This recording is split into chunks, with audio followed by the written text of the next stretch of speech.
Ready. தமிழர்கள் அனைவருக்கும் இந்த அதிரடிப்படையின் வணக்கங்கள். நேற்றைய தினம்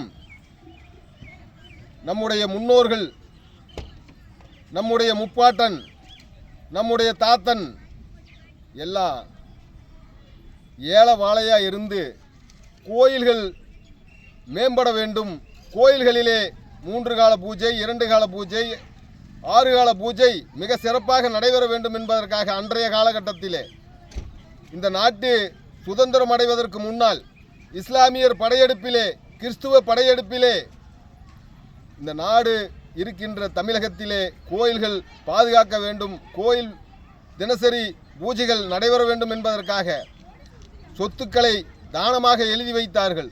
அந்த சொத்துக்கள் இன்று வரை இந்த அறத்துறை என்கின்ற ஒரு துறையின் கீழே கண்ட்ரோல் செய்து பல பணங்களை கோயிலை சாமி கும்பிடுவதற்கு ஒரு அமௌண்ட்டு, திண்ணீர் கொடுக்கறதுக்கு ஒரு அமௌண்ட்டு, தேங்காய் உடைச்சா ஒரு அமௌண்ட்டு, கார் நிறுத்தின ஒரு அமௌண்ட்டு, பைக்கு நிறுத்தின ஒரு அமௌண்ட்டு, அன்னதானம் நாம போய் போடுறோன்னா அதுக்கு பணம், இப்படி இந்த துறை செயல்பட்டு கொண்டு இருந்தது.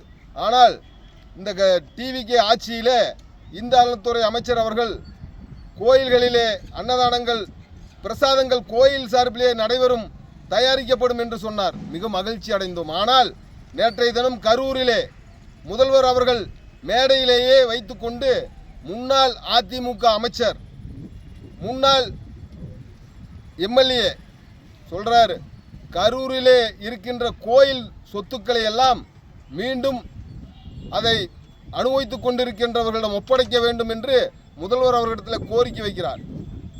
ஏயா, கோயிலுக்கு உங்களுக்கு என்ன சம்பந்தம்?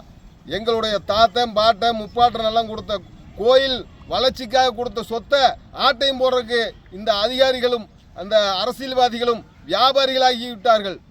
இந்த கரூரில் உள்ள கோயில்கள் 4 கோயில்களுக்கு சொந்தமான நிலம் 3000க்கும் மேற்பட்ட ஏக்கர் நிலம் சும்மா கிடையாது. அதையெல்லாம் அரசியல்வாதி தான் வச்சிருப்பான். அவன் சொத்தை பட்டா போட்டு கொடுங்கிறான். இதை வன்மையாக கண்டிக்கிறோம். இதை மாவட்ட ஆட்சியர் அவர்கள் அதை திரும்ப பெறணும். இந்த அறநிலைத்துறை ஆணையர் அவர்கள் திரும்ப பெற வேண்டும். திருப்பூர் இந்த அறநிலைத்துறை இணை ஆணையர் திரும்ப பெற வேண்டும். இதை மாண்புமிகு முதல்வர் அவர்களே, இது உங்கள் ஆட்சிக்கு பெரிய கெட்ட வேரை உருவாக்கும். ஏனென்றால் ஒவ்வொரு தமிழனும் சோறு தண்ணி இல்லாமல் கோயிலுக்கு தானமாக கொடுத்த இடத்த இப்படி வாங்குவது அபண்டமானது. இதை மிகப்பெரிய போராட்டத்தை முன்னெடுப்போம். வருகின்ற திங்கட்கிழமை 13ஆம் தேதி மாவட்ட ஆட்சியர், கரூர் கலெக்டர் அவர்கிட்ட இந்து இயக்கங்கள் சார்பாகவும் அண்ணன் கண்ணஞ்சி அவர்கள் தலைமையில் மனு வழங்க இருக்கிறோம்.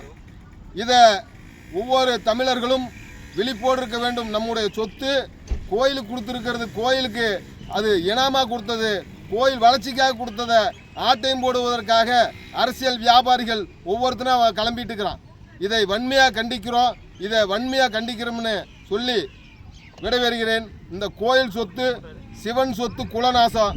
இதை இந்த ஆண்டு கொண்டிருக்கின்ற ஜோசப் விஜய் அவர்கள் இதில் கவனம் செலுத்தி எங்கள் கோயில் சொத்தை எங்கள்கிட்ட கொடுத்துரு.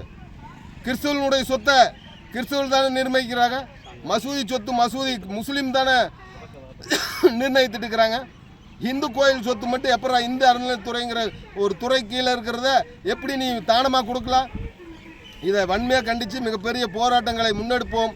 தமிழர்களே, ஒன்று கூடுங்கள், ஒன்று கூடுங்கள், ஒன்று கூடுங்கள்.